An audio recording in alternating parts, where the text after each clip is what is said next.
नमस्कार। आप देखना स्टार्ट कर चुके हैं जीवन जीने की कला। कई बार हमारे जीवन में बहुत सारी परेशानियां आती हैं, बहुत सी दिक्कतें आती हैं और हमें ये मालूम भी नहीं होता है कि हमारा थायराइड ग्लैंड जो है वो सही से कार्य नहीं कर रहा है।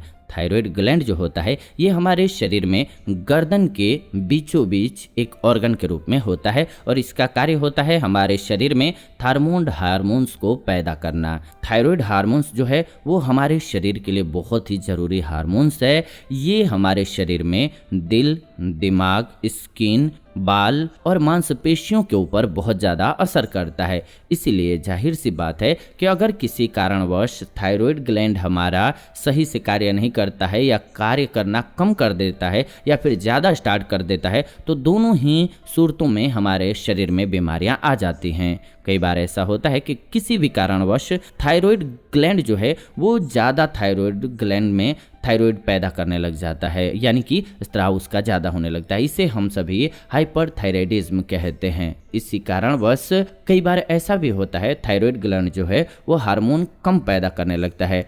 इसे हाइपोथायराइडिज्म कहा जाता है। हमारे शरीर में महिलाओं में ज़्यादातर आदमियों की तुलना में थायराइड की प्रॉब्लम ज़्यादा होती है और हाइपोथायराइडिज्म महिलाओं में ज़्यादा पाया जाता है। इसीलिए आज हम इसी के बारे में बात करने जा रहे हैं। हमें कैसे पता चलेगा कि हमारे शरीर में थायराइड हार्मोन की मात्रा कम है? सबसे पहले देखा गया है कि गर्दन के बीचों बीच जहाँ पर थायराइड ग्लैंड होता है वहाँ पर कई बार सूजन आ जाती है, पर ये सभी महिलाओं में होना जरूरी नहीं होता है। जो थायराइड हार्मोन होता है ये हमारे शरीर में खाना डाइजेस्ट करने में मदद करता है। खाना डाइजेस्ट होता है तो शरीर में एनर्जी आती है, काम करने की शक्ति आती है। और अगर हमारे शरीर में थायराइड हार्मोन की कमी होगी तो ना तो खाना सही से डाइजेस्ट होगा और ना ही एनर्जी बनेगी। इसीलिए जाहिर सी बात है कि हमारे शरीर में थकान सी रहेगी, हमारे शरीर में सुस्ती रहेगी और हमें बहुत ज़्यादा नींद आएगी। थायराइड हार्मोन जो होता है वो हमारे शरीर में एक गर्माहट से लाता है। इसीलिए थायराइड हार्मोन अगर हमारे शरीर में कम होगा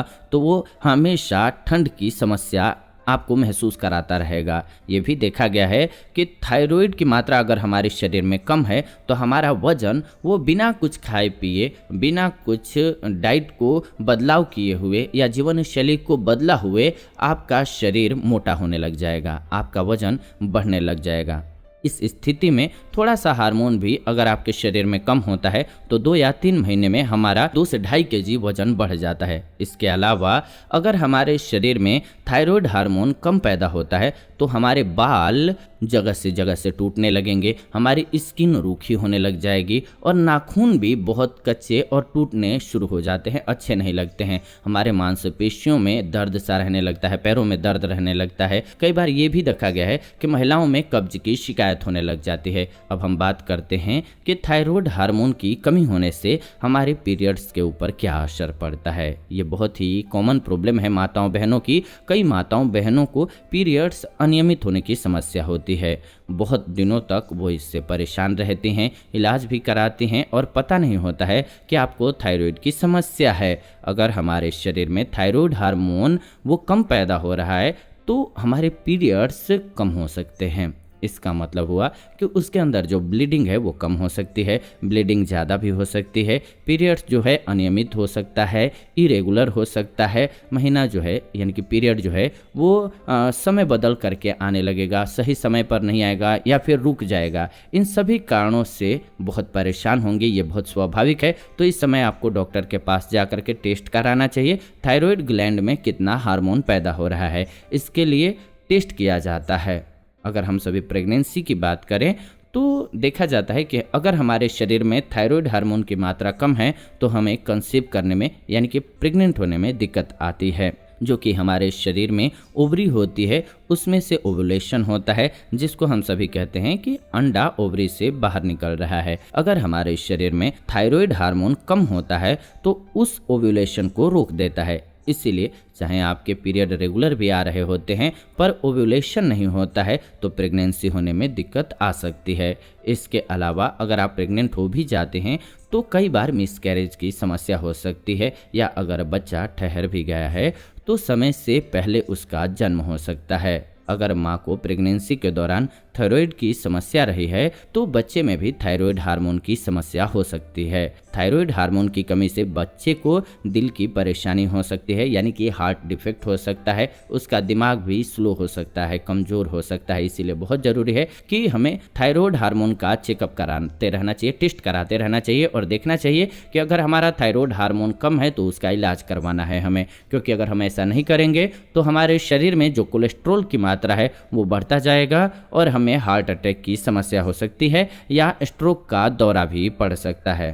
अब क्या कारण होते हैं जिससे हमारा हार्मोन थायराइड में कम पैदा होना स्टार्ट हो जाता है? कई बार ऐसा होता है कि हम उस इलाके में रहते हैं, हम अपने देश के उस हिस्से में हैं जहां आयोडीन की मात्रा कम होती है पानी में, या ऐसा भी होता है कि कई बार हमें कोई वायरल इन्फेक्शन हो गया जिसके कारण थायराइड ग्लैंड में सूजन आ गई और वो काम करना अलग रूप से स्टार्ट कर देता है। थायराइड हार्मोन जो कम होता है वो तनाव यानी कि स्ट्रेस में होता है। अगर हमारे शरीर में बहुत स्ट्रेस या बहुत तनाव है तो ऐसे में हार्मोन्स का बदलाव होना स्वाभाविक है, जिसके कारण थायराइड ग्लैंड काम करना कम कर देता है। कई बार ऐसा भी होता है कि अगर हमारी प्रेगनेंसी होती है और डिलीवरी के बाद हमारे शरीर में कुछ ऐसे बदलाव आते हैं जिसके कारण हमें थायराइड की प्रॉब्लम हो सकती है। अगर हमारे शरीर में थायराइड हार्मोन की मात्रा कम है तो हमें क्या खाना चाहिए, ये बहुत बड़ा सवाल है। तो सबसे पहले हमें अपने घर में आयोडाइज्ड नमक का सेवन करना स्टार्ट करना चाहिए,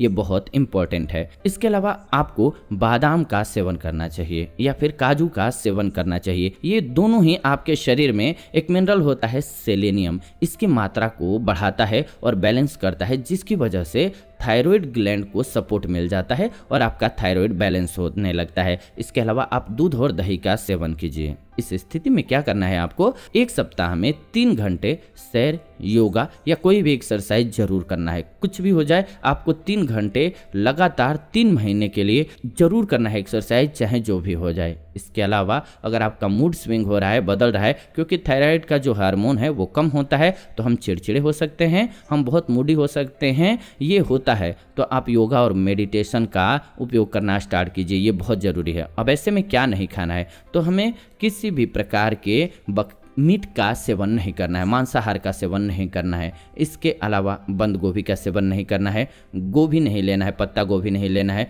ब्रोकली का सेवन नहीं करना है, यानी कि इस प्रजाति का खाद्य पदार्थ आपको नहीं लेना है। अगर आपको ये शक है कि आपके बॉडी में थायराइड ग्लैंड की प्रॉब्लम है तो आपको डॉक्टर के पास जाना चाहिए। डॉक्टर आपके ब्लड का टेस्ट करेंगे, इससे थायराइड फंक्शन टेस्ट करेंगे। ये थायराइड फंक्शन टेस्ट होता है लगभग 200-250 से 300 रुपये के बीच में आपका टेस्ट हो जाएगा आराम से। ये टेस्ट आपको हमेशा ही खाली पेट करवाना चाहिए। जब टेस्ट की रिपोर्ट आती है तो उसमें देखा जाता है कि आपका जो TSH हार्मोन है वो बढ़ा हुआ है या नहीं बढ़ा है। नॉर्मली इसकी वैल्यू होती है 0.5 से लेकर के 5 के बीच में होती है। अगर आपका 5 से ज़्यादा है तो इसका मतलब है कि आपके अंदर थायराइड ग्लैंड जो है वो सही से कार्य नहीं कर रहा है, आपके अंदर थायराइड हार्मोन कम पैदा हो रहा है। अब जब डॉक्टर आपको बताएंगे कि थायराइड की प्रॉब्लम है, आपके शरीर में थायराइड हार्मोन कम बन रहा है, तो वो आपको दवा देंगे जो कि थायराइड हार्मोन की दवा होगी। अलग अलग दवा मिल सकती है मार्केट में, लेकिन खुद से नहीं लेना चाहिए, इसीलिए आपको दवा का नाम नहीं बता रहे हैं हम यहाँ पर, ये सावधानी रखिए।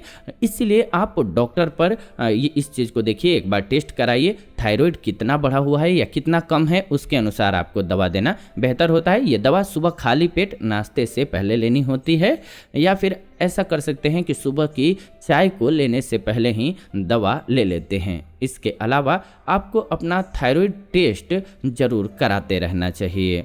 जब आप नई नई दवा लेना स्टार्ट करते हैं तो 1.5 महीने के बाद टेस्ट कराइए, ताकि डॉक्टर आपका सही से डोज फिक्स कर पाएँ और बता पाएँ कि आपको कितनी दवा लेनी ज़रूरी है थायराइड को बैलेंस करने के लिए। और उसके बाद आप हर 3 महीने के बाद थायराइड फंक्शन टेस्ट करवाते रहिए, ताकि पता लगता रहे कि आपके शरीर में सब कुछ कंट्रोल में है या फिर नहीं है, क्योंकि स्ट्रेस या कोई भी और बदलाव के कारण ये हार्मोन कम या ज़्यादा कभी भी हो सकते हैं। इसीलिए लगातार चेक कराना इस स्थिति में बहुत ज़रूरी हो जाता है। और कुछ बातों का ध्यान रखिए। जब आप थायराइड की गोली खा रहे हैं तो उसके साथ साथ में किसी भी प्रकार की गोली मत लीजिए, यानी कि एसिडिटी की दवा मत लीजिए। उस स्थिति में कैल्शियम की गोली इस स्थिति में मत लीजिए। थायराइड के गोली के साथ ये नहीं लेना चाहिए, 5 से 6 घंटे का गैप होना चाहिए तब लेना चाहिए, नहीं तो उसके काम को ये रोकता है। और अगर आप थायराइड के बारे में पूर्णतः जानना चाहते हैं कि क्या खाना चाहिए क्या नहीं खाना चाहिए, डाइट क्या होनी चाहिए, तो आप इस चैनल पर जरूर दूसरे वीडियो देखिए। अभी हमने 2 से 5 दिन पहले ही आपके लिए वीडियो बनाया हुआ था जो कि इसी चैनल पर है, आप देखेंगे तो उसमें हमने बताया हुआ है कि अगर आपको थायराइड की समस्या है तो क्या क्या खाना चाहिए और क्या नहीं खाना चाहिए। इसमें बहुत इंपॉर्टेंट रोल है उसका, जरूर देखिए। हमने डाइट प्लान बताया हुआ है। वैसे तो आप सुबह सुबह जगने के बाद नींबू अदरक का जूस जरूर सेवन कीजिए, अजवाइन के पानी का सेवन किया कीजिए, ये ड्रिंक आपको बहुत फायदा करेंगे। व्हीट ग्रास जूस जो होता है उसका सेवन किया कीजिए। फलों में आप पाइनएप्पल का, एप्पल का, कीवी का सेवन किया कीजिए, ये आपके लिए बहुत अच्छा रहेगा। आटे में आप जब भी खाएं तो मोटे अनाज का सेवन कीजिए, जैसे कि आप मैदा को छोड़ दीजिए, मैदा आपको कभी भी नहीं लेना है, आपको नमक कभी भी व्हाइट वाला नहीं लेना है। इसके अलावा चीनी का सेवन नहीं करना है, अत्यधिक मीठा तला भुना चीज़ें मत खाइए। इसके अलावा प्याज को बीच से काट लीजिए और उसे गले पर रगड़िए तो बेहतर परिणाम आपको मिलेंगे। लेकिन सबसे इंपॉर्टेंट जो बात इसमें आपके लिए है वो ये जरूर ध्यान रखिए कि आप दूसरे एपिसोड जो हमने इस पे बनाए हुए हैं कि आपको क्या खाना चाहिए नहीं खाना चाहिए वो लिख लीजिए पूरा। आप एक चार्ट बना लीजिए कि आपको क्या सेवन करना है क्या नहीं सेवन करना है, ताकि आप थायराइड से बाहर आ सकें। इसके लिए ये बहुत ज़रूरी है। और इस वीडियो में एक्सप्लेन कर पाना इसलिए सही नहीं है क्योंकि वीडियो की लेंथ बहुत ज़्यादा हो जाएगी, जिसकी वजह से आप देख भी नहीं पाएंगे, आपके लिए भी परेशानी हो जाएगी। तो इसीलिए हम इस वीडियो में सिर्फ इस बारे में आपको बताए हैं कि किस तरीके से आप अपने थायराइड को बैलेंस कर सकते हैं। जरूर बैलेंस करके रखिए थायराइड को। उम्मीद करते हैं कि आपको वीडियो पसंद आई होगी। ऐसी ही नई वीडियोज के लिए चैनल को सब्सक्राइब कर लीजिए, बेल नोटिफिकेशन को ऑन कर लीजिए ताकि नई वीडियो जब भी हम लाएं नोटिफिकेशन आपको सबसे पहले मिले। साथ ही साथ वीडियो को लाइक कीजिए, शेयर कीजिए व्हाट्सएप पे, फेसबुक पे, फैमिली मेंबर्स के साथ, दोस्तों के साथ, ताकि उनको एक बेहतर जानकारी मिल सके। और साथ ही साथ चैनल को सब्सक्राइब करने के बाद आप कमेंट करके जरूर बताइए कि कैसी लगी आपको वीडियो, क्योंकि आपके लिए हम ऐसी वीडियो बहुत प्रयास करके अच्छी वीडियो लेकर के आते हैं। और साथ ही साथ कमेंट्स करके आपका कोई सवाल है हेल्थ को लेकर के तो लिख भेजिए, हम उस पर वीडियो बना देंगे आने वाले दिनों में। या फिर आप कोई सुझाव देना चाहते हैं चैनल को तो वो भी दीजिए, हम आपके सुझावों को बहुत वैल्यू देते हैं, ध्यान से देखते हैं कि आप क्या कहते हैं। तो जरूर कमेंट्स करके हमें बताइए, आपके सुझाव हमारे लिए वैल्यूएबल होते हैं। फिलहाल आज के इस वीडियो को इतना ही रखते हैं, अंत तक देखा आप सभी ने इसलिए दिल से धन्यवाद। जुड़ते हैं नई वीडियो में, तब तक खुश रहें, स्वस्थ रहें। धन्यवाद, नमस्कार।